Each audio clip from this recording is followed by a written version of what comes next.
اللہ علیہ وسلم نحن عباد محمد صلی اللہ علیہ وسلم صلاۃ و سلام علیک یا رسول اللہ صلی اللہ تعالیٰ علیہ وسلم۔ میرے ساتھ مل کے ہی پڑھ لیں۔ الصلاۃ والسلام علیک یا رسول اللہ، الصلاۃ والسلام علیک یا حبیب اللہ، الصلاۃ والسلام علیک یا نبی اللہ، وعلی آلک واصحابک یا رسول اللہ۔ اعوذ باللہ من الشیطان الرجیم، بسم اللہ الرحمن الرحیم۔ کل ہمارا سبق تھا وَلَٰكِن لَّا يَعْلَمُونَ تک۔ کل بتایا گیا منافقین کے بارے میں، وہ منافقین سے کہا گیا تم ایسے ایمان لاؤ جیسے وہ لوگ لے کر آئے، لیکن ان لوگوں نے جھٹلا دیا اور صحابہ اکرام کو برا کہا، صحابہ اکرام کو برا کہا اور انہیں بیوقوف بتایا۔ پھر اللہ تعالی نے ان کا رد کیا اس آیت کریمہ میں۔ پھر نیکسٹ آیت میں اللہ تعالی نے فرمایا وَإِذَا لَقُوا الَّذِينَ آمَنُوا قَالُوا آمَنَّا وَإِذَا خَلَوْا إِلَىٰ شَيَاطِينِهِمْ قَالُوا إِنَّا مَعَكُمْ إِنَّمَا نَحْنُ مُسْتَهْزِئُونَ۔ اور جب وہ ایمان والوں سے ملتے تو کہتے ہم ایمان لائے۔ یہ آیت کریمہ عبداللہ ابن ابی وغیرہ منافقین کے بارے میں نازل ہوئی، اور اس کا شان نزول یہ ہے کہ جب عبداللہ ابن ابی نے صحابہ اکرام کی جماعت کو آتے ہوئے دیکھا، صحابہ اکرام کو دیکھا، صحابہ اکرام کون کون تھے؟ حضرت ابو بکر صدیق، حضرت عمر فاروق اعظم اور حضرت علی رضی اللہ تعالیٰ عنہ اور ان کے دیگر صحابہ اکرام تھے۔ ان کے ساتھ جب صحابہ اکرام کی جماعت کو ابن ابی نے آتے ہوئے دیکھا تو اپنے یاروں سے کہا دیکھو حضرت علی آ رہے ہیں اور ان کے ساتھی آ رہے ہیں، دیکھو انہیں میں کیسے بیوقوف بناتا ہوں۔ حضرت ابو بکر صدیق رضی اللہ تعالیٰ عنہ کی جماعت سامنے آئی، یعنی صحابہ اکرام کی جماعت قریب آئی تو عبداللہ ابن ابی نے حضرت ابو بکر صدیق کا ہاتھ پکڑا، ہاتھ پکڑ کر کے ابو بکر صدیق کی تعریف کی اور ان کی تعظیم کی۔ پھر اسی طرح حضرت عمر فاروق اعظم کا ہاتھ پکڑا، ان کی بھی تعریف کی، ان کی تعظیم کی۔ پھر حضرت علی مرتضیٰ رضی اللہ تعالیٰ عنہ کا ہاتھ پکڑا، پھر اسی طرح انہوں نے تعریف کی۔ تو حضرت علی رضی اللہ تعالیٰ عنہ نے منافقین سے کہا اے ابن ابی اللہ سے ڈر اور نفاق مت کر، کیونکہ منافق اللہ تعالیٰ کی بدترین خلق ہے۔ تو وہ کہنے لگا کہ ہم ڈر سے یا کسی کے ڈر سے یا نفاق سے نہیں کر رہے ہیں، بلکہ ہم تو تم سے محبت کرتے ہیں اور ہم تمہاری طرح ایمان لے کر کے آئے ہیں، ہم تمہاری طرح ایمان لے آئے ہیں، ہم نے تمہاری طرح ایمان قبول کیا ہے۔ تو اس وقت یہ آیت کریمہ نازل ہوئی، اور جب وہ منافقین کے پاس سے صحابہ اکرام کی جماعت چلی گئی تو منافقین کہنے لگے دیکھو میں نے انہیں کیسے بیوقوف بنا دیا۔ تو اس وقت یہ آیت کریمہ نازل ہوئی وَإِذَا لَقُوا الَّذِينَ آمَنُوا قَالُوا آمَنَّا، جب وہ ایمان والوں سے ملتے کہتے قالوا آمنا ہم ایمان لائے، وَإِذَا خَلَوْا إِلَىٰ شَيَاطِينِهِمْ قَالُوا إِنَّا مَعَكُمْ، جب وہ اپنے الگ میں شیطانوں سے ملتے، اکیلے میں اپنے ساتھیوں سے ملتے قَالُوا إِنَّا مَعَكُمْ، تو کہتے ہم تمہارے ساتھ ہیں۔ یعنی جب کفار و مشرکین نے کہا کہ تم ایمان والوں سے کیوں ملتے ہو، ایمان والوں سے تم بات چیت کیوں کرتے ہو، تو کہتے ہیں جب خالی میں ملتے تھے کہتے ہم تو ایمان والوں کا ویسے ہی دل جیتنے کے لیے، ان کا مال غنیمت حاصل کرنے کے لیے، ان کا دل خوش کرنے کے لیے اور ان سے فائدہ حاصل کرنے کے لیے، مال غنیمت حاصل کرنے کے لیے ہم ان کا دل جوئی کرتے ہیں اور ہم ان پہ ایسے کہتے ہیں ان کے سامنے ہم ایمان لے آئے، اصل میں ہم تمہارے ساتھ ہیں۔ قالوا انما معکم، اصل میں ہم تمہارے ساتھ ہیں۔ انما نحن مستہزئون، اور ہم تو ان کے ساتھ مذاق کر رہے ہیں۔ پھر اللہ تعالی نے آگے فرمایا اللہ یستہزئ بہم ویمدہم فی طغیانہم یعمہون، اور اللہ تعالیٰ ان کی مذاق اڑانے کی انہیں سزا دیتا ہے، ویمدہم فی طغیانہم، اور اللہ تعالیٰ انہیں ڈھیل دیتا ہے اپنی سرکشی میں الجھتے رہیں اور بھٹکتے رہیں۔ اللہ تعالیٰ کی نسبت استہزاء کی طرف کی گئی، اور استہزاء کا معنی ہوتا ہے مذاق اڑانا، لیکن جب اللہ تعالیٰ کی طرف اس کی نسبت کی جائے تو مذاق اڑانا نہیں ہوگا بلکہ اس کا انتقام رہے گا، انتقام کا معنی لے گا۔ انتقام علامہ قرطبی نے لغوی تحقیق کرتے ہوئے کہا اصل الاستہزاء انتقام، کہ یعنی استہزاء کا اصل، استہزاء کا معنی جو ہے انتقام ہے، تو اس معنی کر کے اس کی نسبت بالکل صحیح ہوگی، اور اللہ تعالیٰ کی طرف اس کی نسبت کرنا، استہزاء کی نسبت کرنا بالکل صحیح ہوگا، کوئی قباحت نہیں ہوگی۔ اور اہل عرب کا محاورہ تھا کہ جب کوئی کام کرنے کے لیے، جب کوئی کام کی کسی کو کسی فعل کی سزا دینی ہوتی تھی تو اس وقت اسی لفظ سے اس کی تعبیر کیا کرتے تھے جس کام کی سزا دینی ہوتی تھی۔ تو یہاں پر جو ہے مستہزئون، تو ان لوگوں نے مذاق اڑایا صحابہ اکرام کا، تو اللہ رب العزت نے مذاق اڑانے کی انہیں سزا دی، اس لیے یہاں پر فرمایا اللہ یستہزئ بہم ویمدہم۔ اگر یہاں پر یہ لفظ غلط ہوتا، اللہ یستہزئ بہم یہاں لانا غلط ہوتا، تو اہل عرب جس کو کلام مقدس نے چیلنج کیا تھا فاتوا بصورۃ من مثلہ، عرب کے بہت بڑے بڑے فصاحی مہارت عربی میں رکھنے والے ایسے لوگ کو جب پتہ چلتا اس آیت کریمہ ان کے نظر کے سامنے آئی، کیونکہ وہ نکتہ چینی کر رہے تھے کلام مقدس میں، نقص ڈھونڈ رہے تھے، اگر اس میں کوئی خرابی ہوتی تو اہل عرب اس پر آواز اٹھاتے، لیکن انہوں نے کوئی آواز نہیں اٹھائی اس پر، کیونکہ اس کی نسبت اللہ تعالیٰ کی طرف بالکل صحیح ہے۔ اللہ یستہزئ بہم ویمدہم فی طغیانہم یعمہون، اور اللہ تعالیٰ ان کے مذاق اڑانے کی انہیں سزا دیتا ہے، ویمدہم فی طغیانہم یعمہون، اور اللہ تعالیٰ انہیں ڈھیل دیتا ہے تاکہ وہ اپنی سرکشی میں بھٹکتے رہیں۔ اولئک الذین اشتروا الضلالۃ بالہدی فما ربحت تجارتہم وما کانوا مہتدین، یہ وہ لوگ ہیں جنہوں نے گمراہی خرید لی ہدایت کے بدلے میں۔ اب اللہ تعالیٰ بتا رہا ہے یہ کون سے لوگ ہیں منافق لوگوں کے بارے میں، کہ یہ وہی لوگ ہیں جنہوں نے ہدایت کے بدلے میں گمراہیت خرید لی۔ یہاں پہ خریدنا کسے کہتے ہیں؟ ایک چیز کو دینا دوسری چیز لے لینا، اسے خریدنا کہتے ہیں لغت میں۔ تو یہاں پر کفار و مشرکین کے پاس و منافقین کے پاس تو ایمان نہیں تھا، تو دلالت کہاں سے خرید لی؟ بات یہ ہوتی ہے جس کے پاس جو چیز ہوتی ہے تبھی تو خریدی جاتی ہے، اور جب کافر کے پاس جب ایمان ہی نہیں ہے تو وہ کیسے خریدیں گے دلالت؟ تو اس کا معنی ہوگا کہ انہوں نے ہدایت کے بدلے میں دلالت کو پسند کر لیا، یعنی انہوں نے گمراہی کو پسند کیا ہدایت کے بدلے میں۔ اولئک الذین اشتروا الضلالۃ بالہدی فما ربحت تجارتہم، تو ان کی تجارت نے انہیں کوئی فائدہ نہیں دیا۔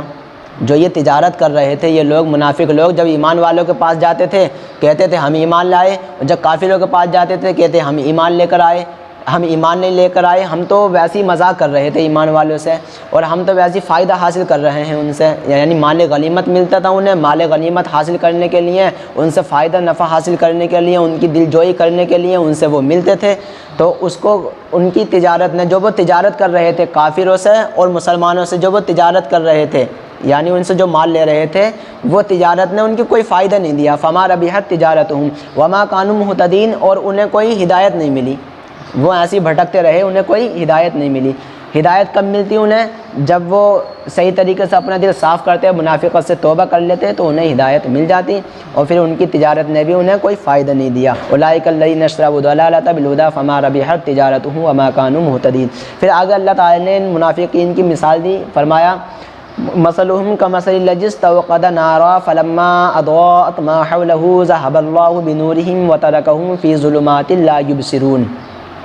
کہ اللہ تعالیٰ نے ان کی مثال دی، کہا کہ ان لوگوں کی مثال یعنی منافقین کی مثال اس شخص کی طرح ہے کہ وہ آگ روشن کر لے، آگ جلا لے، فلما اضاءت ما حوله، اور اس کا ارد گرد روشن ہو جائے، چاروں طرف وہ روشن ہو جائے، ذهب اللہ بنورہم، اور اللہ تعالیٰ ان کے نور، آنکھوں کے نور کو لے گیا، وترکہم فی ظلمات، اور انہیں اندھیرے میں چھوڑ دیا، انہیں کچھ دکھتا نہیں۔ تو اللہ تعالیٰ نے مثال کس کی دی؟ اس انسان کی دی کہ انسان اپنا چراغ جلا لے یا کوئی آگ روشن کر لے تو اس کا چاروں طرف روشن ہو جاتا ہے۔ جب اس کا روشن ہو جاتا ہے، جب اس کی آنکھوں کا نور چلا جائے گا تو اسے کیا فائدہ ہوگا؟ اندھیرے کا اندھیرے رہے گا اس کے سامنے۔ تو ایسے ہی جب آگ روشن ہو جاتی ہے تو اس کی مثال ایسے دی کہ جب یہ ان کے سامنے کوئی چیز نفع حاصل ہوتا تھا، انہیں کوئی مال غنیمت حاصل ہوتا تھا تو وہ مال غنیمت حاصل کرتے تھے اور کہتے تھے کہ ہاں یار اب صحیح ہے، اور جب یہ مال غنیمت چلے آتا تو کیا رے یار دین محمدی کی وجہ سے یار ہمارے اوپر یہ پریشانی آئی ہیں، دین محمدی کی وجہ سے یہ ہمارے اوپر سب مصیبتیں آ رہی ہیں۔ پھر اللہ تعالیٰ نے فرمایا سم بکم عمی فہم لا یرجعون، یہ اندھے ہیں، بہرے ہیں، گنگے ہیں، فہم لا یرجعون، اور یہ لوٹنے والے نہیں ہیں، یعنی ہدایت قبول کرنے والے نہیں ہیں۔ تو یہ سنتے بھی تھے، دیکھتے بھی تھے اور بولتے بھی تھے، لیکن کلام مقدس نے انہیں اندھا کہا، گنگا کہا، بہرا کہا۔ اللہ تعالیٰ نے ہمیں کان کس لیے دیے ہیں؟ حق سننے کے لیے، زبان کلمہ شریف پڑھنے کے لیے، اور اللہ تعالیٰ نے ہمیں آنکھیں دی ہیں حق دیکھنے کے لیے کہ حق دیکھیں ہم اس سے۔ اگر کوئی آنکھ رکھ کے حق نہ دیکھے تو اللہ تعالیٰ کے نزدیک وہ اندھا ہے، کیونکہ اللہ تعالیٰ نے اندھا کہا اسے، کیونکہ وہ حق نہیں دیکھ سکتے۔ اور کان رکھ کر کے اگر وہ حق نہ سنے تو کان رکھ کر کے وہ بہرے ہیں، کیونکہ وہ کان رکھ کے نہیں سن رہے تو اللہ تعالیٰ کے نزدیک کیا ہے؟ وہ بہرے ہیں۔ تو یہ زبان رکھ کر بھی اگر حق نہ بولے تو وہ گنگا ہے اللہ تعالیٰ کے نزدیک۔ تو اسی کو فرمایا اللہ تعالیٰ نے سم بکم عمی فہم لا یرجعون، کہ یہ گنگے ہیں، بہرے ہیں، اندھے ہیں، اور یہ ہدایت قبول کرنے والے نہیں ہیں، یعنی یہ لوٹنے والے نہیں ہیں۔ ان کے دلوں پہ زنگ آ گیا، زنگ، لوہے کو زنگ لگ جاتا ہے نا تو وہ خراب ہو جاتا ہے، لوہا کسی کام کا نہیں ہوتا ہے، اسی طریقے سے ان کے دل کو گناہوں کا زنگ لگ گیا، سب کام دل سے ہوتا ہے۔ پھر اللہ تعالیٰ نے دوسری مثال دی او کصیب من السماء فی ظلمات ورعد وبرق یجعلون اصابعهم فی آذانهم من الصواعق حذر الموت واللہ محیط بالکافرین، یا پھر اس جیسی مثال ہے کہ آسمان سے